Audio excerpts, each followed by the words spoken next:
प्रयागराज माघ मेला में मौनी अमावस्या के दिन स्नान के दौरान हिंसक झड़प और मारपीट के बाद धरने पर बैठे शंकराचार्य स्वामी अभिमुक्तेश्वरानंद ने अपना धरना अब समाप्त कर दिया है। इसकी आधिकारिक तौर पर मीडिया के सामने उन्होंने जानकारी दी है, लेकिन इसी के साथ राज्य के मुख्यमंत्री योगी आदित्यनाथ पर उन्होंने तीखा हमला बोलते हुए कहा कि ये मेरा अपमान नहीं बल्कि सनातन धर्म का अपमान है और वही अपमान का घूंट पी करके मैं वापस बनारस जा रहा हूं।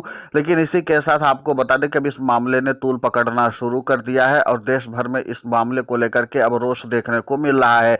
अब देखना महत्वपूर्ण होगा कि जिस तरीके से राज्य के मुख्यमंत्री योगी आदित्यनाथ ने इशारों इशारों में ही शंकराचार्य स्वामी अभिमुक्तेश्वरानंद पर हमला बोला था और उसी के साथ उनकी आलोचना भी की थी।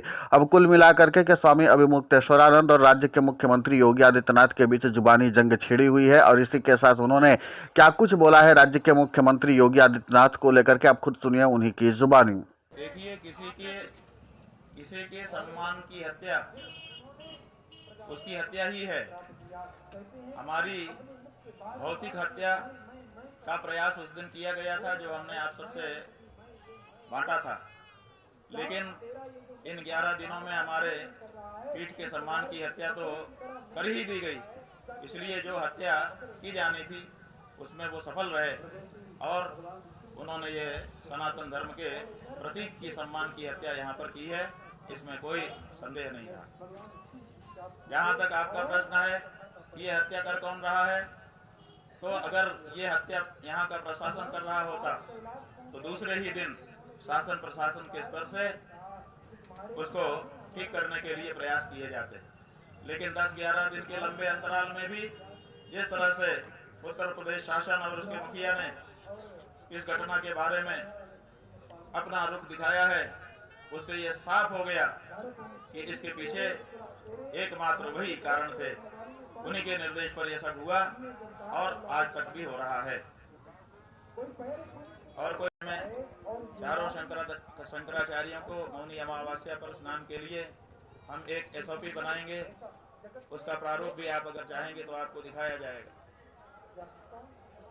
लेकिन जो घटना की गई उसके बारे में क्षमा के एक भी शब्द नहीं थे। हमको लगा कि अगर हमने ये प्रस्ताव स्वीकार किया, स्नान करने के लिए गए, फूल बरसवा लिया अपने ऊपर और आगे के वर्षों के लिए कोई SOP स्वीकार कर लिया, तो इसका मतलब ये होगा कि जिन सन्यासियों को, जिन ब्रह्मचारियों को, जिन वृद्धों को, जिन संतों को, जिन बटुकों को लांछित अपमानित किया गया, ये सब उसकी कीमत होगी।